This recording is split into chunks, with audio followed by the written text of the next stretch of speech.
जय श्री राम। चलिए जानते हैं कि द्रौपदी महाभारत में 5 पांडवों की पत्नी कैसे हुई।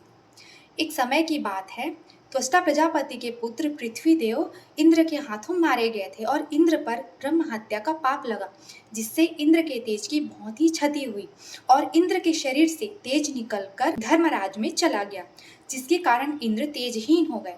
अपने पुत्र की मृत्यु की खबर सुनकर त्वष्टा प्रजापति बहुत ही क्रोधित हुए और अपने मस्तक से जटा निकालकर उन्होंने बहुत ही क्रोध में कहा कि सारे देवता और इंद्र जिन्होंने मेरे धर्म कर्म में लगे हुए पुत्र का वध किया है, वो मेरी चेष्टा को देखें।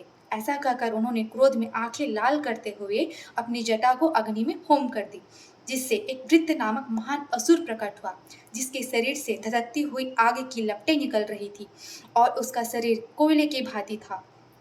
अपनी मृत्यु के लिए प्रकट हुए उस असुर को देखकर इंद्र बहुत ही भयभीत हुए और उन्होंने सप्तर्षियों से प्रार्थना की कि वे जाकर उन दोनों में संधि करा दें। कुछ नियम और शर्तों के तहत सप्तर्षियों ने उस असुर में और इंद्र में मित्रता करा दी, लेकिन इंद्र ने उस नियमों का उल्लंघन करते हुए वृत्त नामक असुर का वध कर दिया और उन पर फिर से ब्रह्म हत्या का पाप लग गया, जिसके कारण इंद्र का बल भी नष्ट हो गया और वह बल इंद्र के शरीर से निकलकर वायुदेव में समा गया, जिसके कारण इंद्र बलहीन हो गए।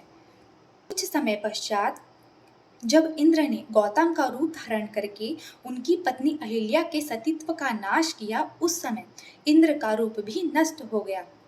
उनके रूप में अंग प्रत्यंग में जो लावण्यता थी, जो बहुत ही मनोरम थी, लेकिन विचार से दूषित होकर इंद्र के शरीर में जो रूप था वह दोनों अश्विनी कुमारों के पास चला गया।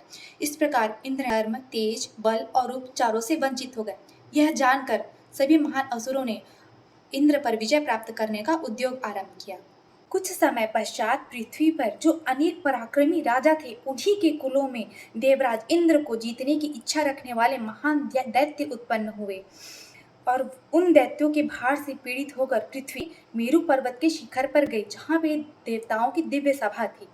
उस सभा में जाकर पृथ्वी ने दैत्यों और असुरों से होने वाले अपने खेद का वर्णन किया।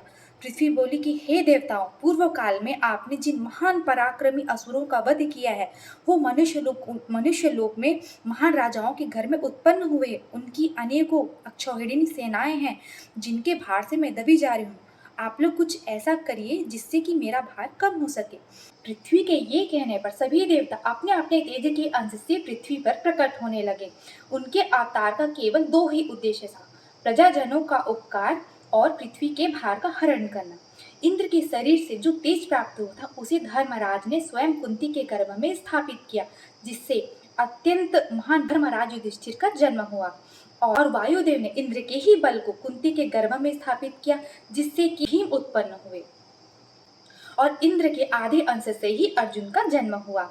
इंद्र के ही सुंदर रूप को दोनों अश्विनी कुमारों ने आद्रि के उदर में स्थापित किया, जिससे महान कांतिमान नकुल और सहदेव उत्पन्न हुए। इस प्रकार इंद्र 5 रूपों में अवतरित हुए और इंद्र की पत्नी सची महाभागा कृष्णा यानी कि द्रौपदी ही अग्नि से प्रकट हुई।